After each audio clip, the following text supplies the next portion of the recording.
Nagui était présent sur le plateau de C'est à vous ce lundi 27 mars 2023. L'animateur phare de N'oubliez pas les paroles a raconté une étonnante anecdote sur sa première rencontre avec Jean-Jacques Goldman. Nagui était mis à l'honneur ce lundi 27 mars 2023.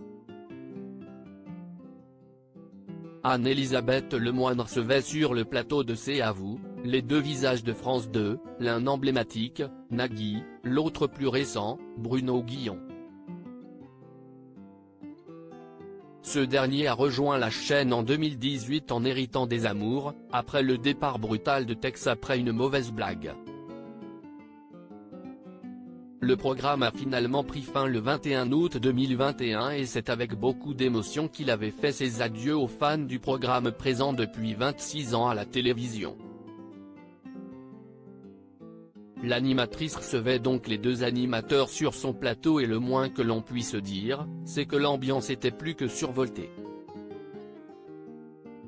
Nagui, lors de son arrivée, en a profité pour lancer une petite pique à Jennifer Aniston, visiblement pas à l'aise avec le principe de faire la bise en France lors de sa venue sur le plateau le 15 mars dernier. « Moi je fais la bise, pas comme Jennifer », Babette a décidé de remettre les pendules à l'heure en se justifiant « Ah, mais si elle m'a fait la bise, elle ne comprenait pas ».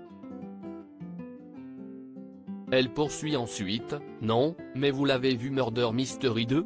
Non, alors vous ne pouvez pas comprendre ». Une question qui a laissé Nagui de marbre, « Boum, ça clash tout de suite », a-t-il rétorqué. Une première rencontre marquante mais dans la suite de l'entretien, l'animatrice a souhaité en savoir plus sur les deux animateurs qui seront ensemble, à la présentation d'un nouveau jeu, Votre vie en jeu, diffusé le 1er avril prochain sur France 2.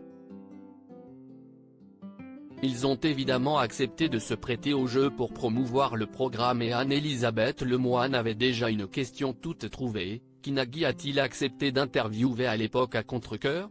La réponse étant Jean-Jacques Goldman. Une question à laquelle Bruno Guillon n'a pas réussi à répondre, mais qui n'a pas privé les téléspectateurs d'une drôle d'anecdote de la part de Nagui, concernant sa première rencontre avec la personnalité préférée des Français en 1981 après la sortie de son titre Il suffira d'un signe. Une attachée de presse me propose d'interviewer Patrick Coutin pour J'aime regarder les filles qui était le tube de l'été. Et elle me dit tu auras Patrick Coutin J'aime regarder les filles que si tu fais mon petit jeune qui est Jean-Jacques Goldman Il suffira d'un signe. Je lui dis j'écoute et donc j'écoute le disque. Et je me dis bah non. Ça ne va pas être possible. Il poursuit ensuite, sur 30 minutes d'interview, j'ai fait 25 ou 26 minutes Patrick Coutin. Une séquence que les deux protagonistes ont évoquée ensemble et ils finiront même par travailler ensemble, il s'en est souvenu et on en a parlé. Et depuis, il a fait le générique de Taratata. Sans rancune ?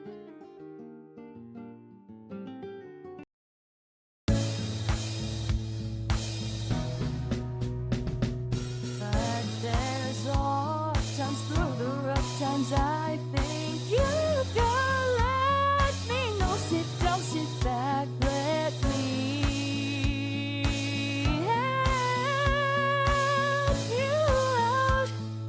That step I gotta seek, so I see you out there on your own, but